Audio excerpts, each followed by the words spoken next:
Diba? So, you cannot blame others. I mean, we just need to come to the point, mga kapatid, na sabihin natin na dapat tayo yung nakatingin sa sarili natin.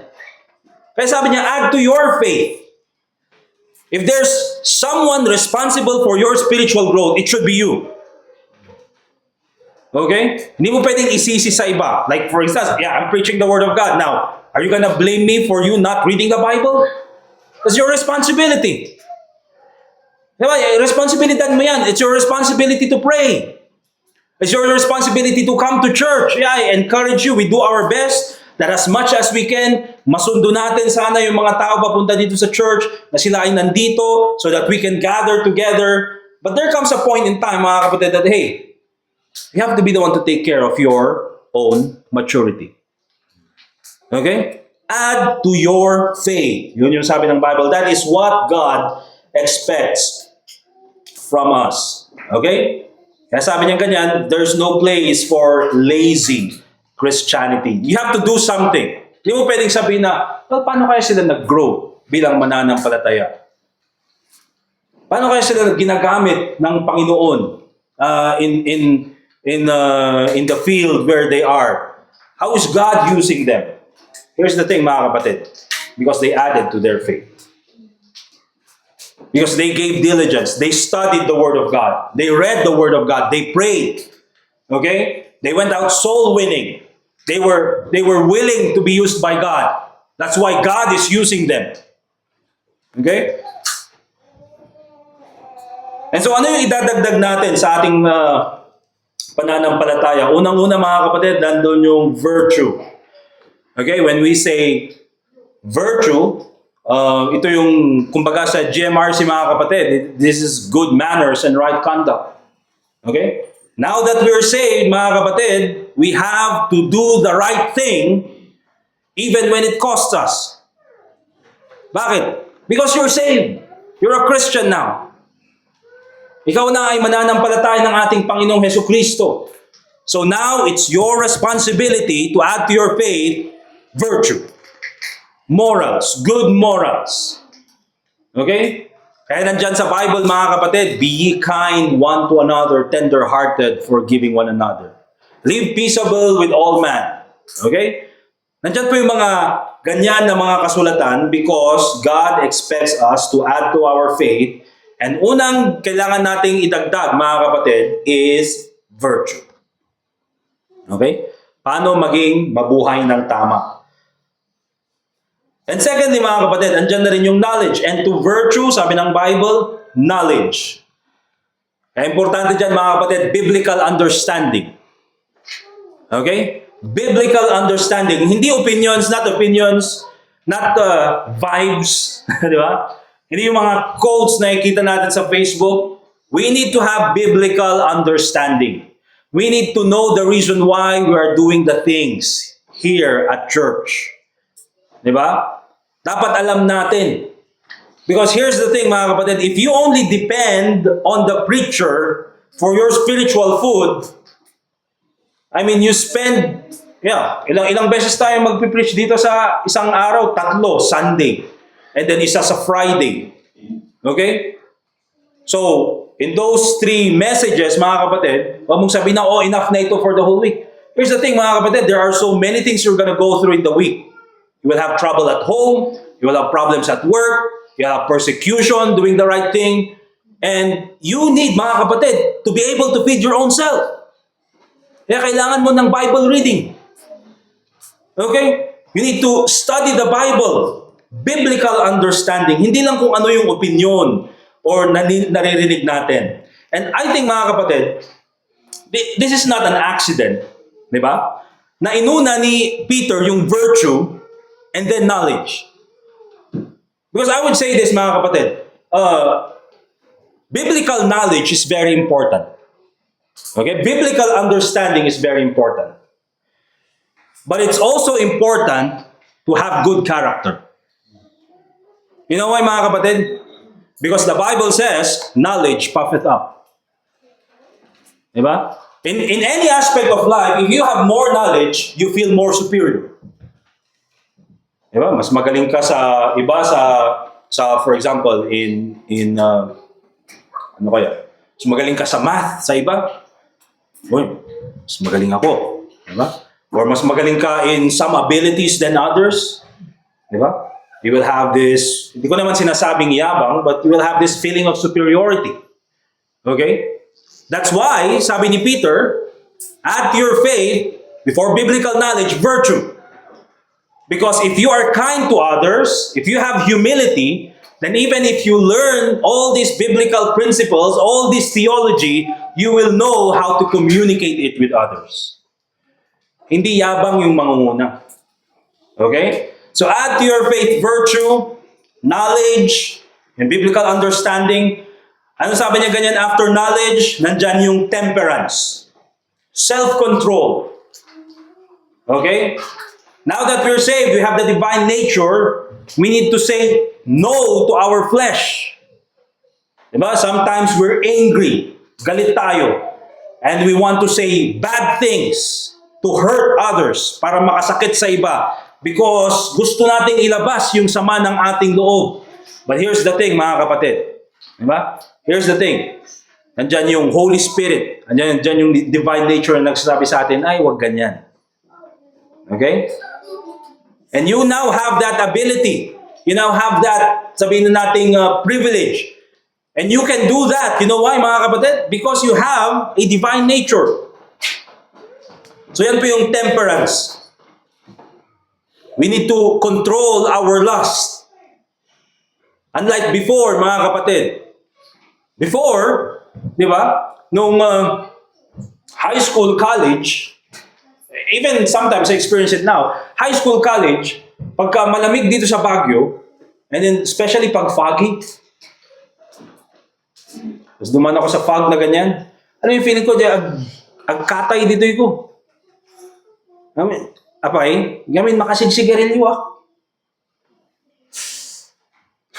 Ganun yung feeling ko.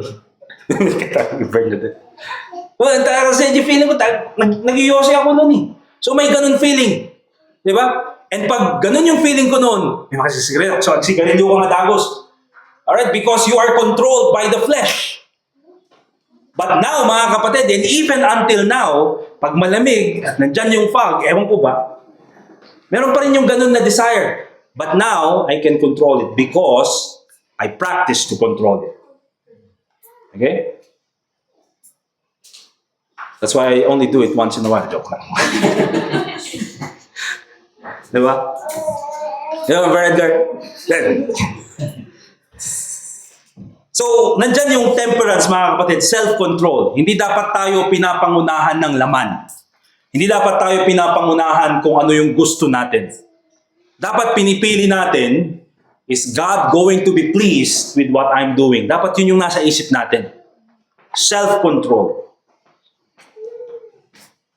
And also, mga kapatid, nandyan din yung godliness. Living with God in view. Everything that we do, we always consider God. Okay? Hindi yung kung yung isip natin noon is, di ba, nakadepende lang yung para sa akin, this is my dream, this is what I want to do. I want to be successful. I want to do this. This is my lahat, sarili natin. But now, mga kapatid, is just, what can I do for God? What can I do for others? What can I do for God's people? What can I do for the church? How can I please God? Yeah? With what money I have, how can I use this to be more meaningful para sa Panginoon? And of course, hindi lang godliness, but also to godliness, brotherly kindness. Okay? That's why we also need to treat our fellow believers, yan, brotherly kindness, like family. If we are going to be kind to a certain people, it should be most of all, first of all, and the priority is our brethren in the church, our fellow believers. Hindi yung, when you look at the others outside, we treat them very kind, but then yung mga fellow believers natin, we don't treat them with kindness. Mali po, mga kapatid. Okay, we should prefer our brethren, our fellow believers. And here's the thing, mga kapatid. Probably outside the church, we will meet other people who will have, minor differences with our church, minor differences with the things that we believe in, di ba? Minor differences on certain aspects of the Bible. But that should not be a reason to fight other Christians. Diba? Hindi awayin mo lahat. Di ba? If it's a minor thing, mga kapatid, kaya nga palaging tinuturo sa atin, always major on the major. There are major topics that are non-negotiable. Salvation by grace through faith, Trinity, the deity of the Lord Jesus Christ, the virgin birth, the church. Yung mga yan, mga kapatid, the Holy Scriptures, King James Bible. For me, those are non-negotiables. Diba? Hindi mo na pwedeng,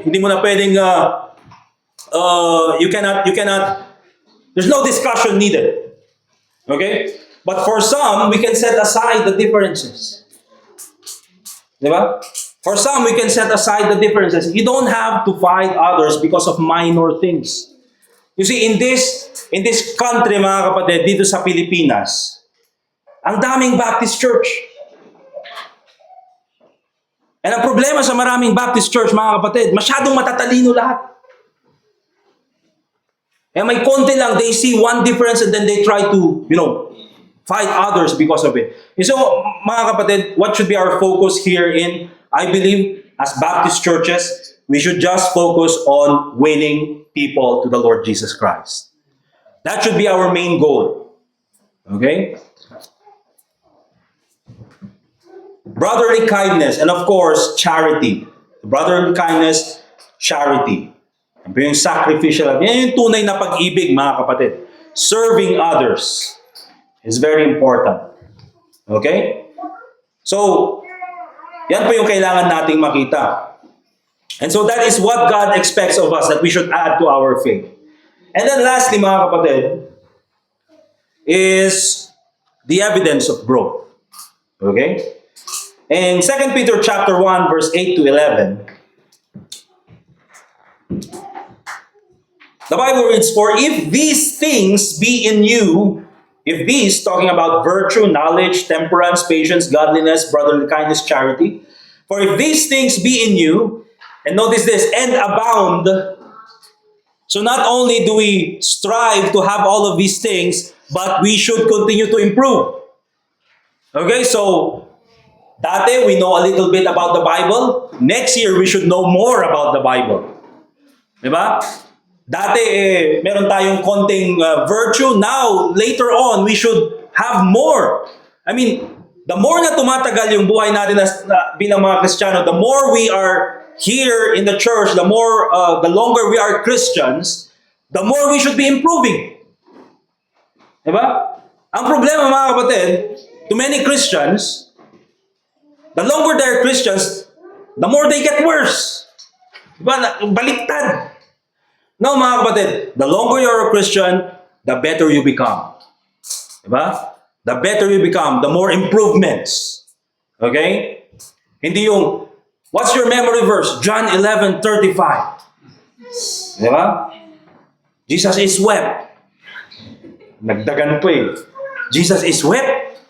After 5 years, roll the verse. What's your memory verse? John 11:35. Jesus is wept pa lang. Di ba? No. Di ba? Walang improvement. So the longer you are a Christian, the more improvements you should have. I mean, ganyan nga yung mga phone, di ba? Sino naabutan nyo, mga kapatid, yung mga unang smartphone? Di ba? Yung Nokia 3210, may smartphone. Diba? Yung mga unang smartphone, yung mga iPhone 3. Mga iPhone 2, iPhone 3. Diba? Yung mga ang kakapal, tapos may mga keypad pa doon, may square. Ngayon, mga screen na lahat. And if you compare all of these things, all of these gadgets that we have 2026, and compare them back in 2007, I mean, ang layo ng agwat ng technology. Why? Because there are improvements. Diba? Now, 2026, and you're still iPhone 1. Diba? Now, you should be Android. Diba? Kia. Huwag ka ng BlackBerry, obsolete na yun.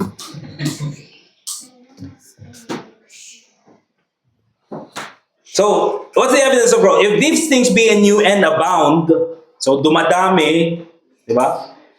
They make you, talking about these things na nabanggit, they make you that ye shall neither be barren nor unfruitful in the knowledge of our Lord Jesus Christ.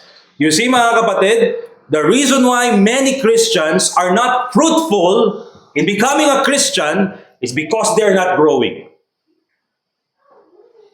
Okay? At yan po yung problema sa atin mga kapatid. We want to be fruitful. Oh, buti pa si Apostle Paul, nagawa niya. Oh, buti pa ito, he's a soul winner. He's doing many great things. Buti pa itong kapatid na ito. You see, I can see him, I can see God using this person. Buti pa ito mga kapatid. Diba? Oftentimes, ganun yung titignan natin. But let's make it to a point na tayo naman, we will be fruitful. And how do we do that? We need to grow. Okay? Dapat tayo din lumago bilang Kristiyano. They make you that ye shall neither be barren nor unfruitful in the knowledge of our Lord Jesus Christ. So if you want to be fruitful, mga kapatid, again, let's go back to the basics. Basically, mga kapatid, the longer we are here in Christianity, the longer we are Christians, the more you will see that Christian is really basic. Christianity is really basic. Bible reading, prayer, soul winning, going to church. Diba? I think those are yung mga 4 pillars that we should focus on bilang mga mananampalataya. And there are many deeper things, of course, that we need to learn, that we need to know. Okay? But if we really want to be stable, we want to be really established, those 4 things. Go to church, read your Bible, pray, win souls for the Lord Jesus Christ. Okay? And if you focus on those things, you will grow and you will be fruitful. But notice this, mga kapatid. What happens? But he that lacketh these things, you don't have those things because you don't want to add to your faith. Okay? You're just, happy that you're saved, you're going to heaven.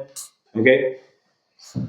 And you don't want to add to your faith. Anong sabi ng Bible? But he that lacketh these things is blind. Bakit mga kapatid? Because you cannot see the beauty of being used by God. You cannot see the beauty of sharing the gospel to a person. And that person, mga kapatid, ay nanampalataya kay Kristo bilang tagapagligtas. Okay? Blind, basically, you know why, mga kapatid? Because you're only looking at yourself. You're looking at the temporary things. Blind, hindi ibig sabihin na unsaved. Because remember, in chapter 1, verse 1, Peter is talking to believers. Okay? But he that lacketh these things is blind and cannot see afar off. Yun po yung ibig sabihin ng blind. Short-sighted. What he's looking at is only in himself. He's not looking at eternal stuff. And notice this. And hath forgotten that he was purged from his old sins. Okay? So, ibig sabihin nito mga kapatid, lack of growth, this is not normal. He calls it blindness, sabi ni Peter. He calls it forgetfulness. Alright? Kaya yan po yung makikita natin. That's why we should not be very quick to judge. Now, for example, a Christian is not bearing fruit or is unfruitful. And then sasabihin nilang ganyan, he's unsaved because he's not bearing fruit. No, mga kapatid, he just lacks growth. Diba? Because the promise of the Bible is, whosoever believeth the Lord Jesus Christ should not perish but have everlasting life. He's saved. Ang problema, mga kapatid, he's not adding to his faith. He's not growing spiritually. And so yan po yung problema sa karamihan sa atin, mga kapatid. That's why it's very important for us believers that we should strive for growth. I'll give you an application, mga kapatid, and we'll end with this, or probably an illustration. Okay? Yung parang, alam mo yung parang, many Christians, they kind of complain on where they are right now. Sabi nila, I cannot see afar off. Wala akong makita. Well, for example, if you're driving, mga kapatid, and minsan pag magda-drive ka, and meron yung, nagkakaroon ng mist sa loob, so nagiging, hindi mo makita sa harap. So in order for you to see further, you have to wipe yung windshield, or use yung wiper, or gamitin mo yung heater para makita mo yung sa mas malayo. But many Christians, mga kapatid, they just complain and do nothing. Wala akong makita. I cannot go anywhere. I don't know where to go. But here's the thing, mga kapatid, you're not clearing out your vision. You're not wiping the windshield. You're not using the wiper. You're not using yung heater nang sa ganun ay, maging maliwanag sana, maaliwalas yung makikita mo. Okay? And so yan po yung gusto ipakita sa atin ng 2 Peter chapter 1. Okay, we are partakers of the divine nature. We now have, the new man. God has given us all things, all tools, all equipments that we need to grow. All we need to do, mga kapatid, is with all diligence, we need to add to our faith. This is not talking about salvation na add to your faith. Hindi po works ito, mga kapatid. What I'm talking about this is growth. Okay? And when we grow, then we will be fruitful. Amen? So yun po yung makikita natin in 2 Peter chapter 1. Let us pray. Dear God, Heavenly Father, once again, we thank you for this time na kami po ay nakapakinig muli ng iyong salita. We thank you, dear Lord, for your guidance. I pray, Lord, that you be the one to bless the remainder of our service. Also, Lord, as we go out soul winning, I pray that you save many souls this afternoon. And I pray that you will use us for the salvation of many. Thank you, Lord, for the opportunity to be used by you and for you. And I pray, Lord, that your name be glorified in everything that we do. And also pray in the name of the Lord Jesus Christ. Amen. All right, we'll have our closing song. And then after that, we are dismissed. Let's go ahead and open our songbooks. Song number 314, More Love to Thee. Virgin Mark. Let's all stand up, please. Song number 314.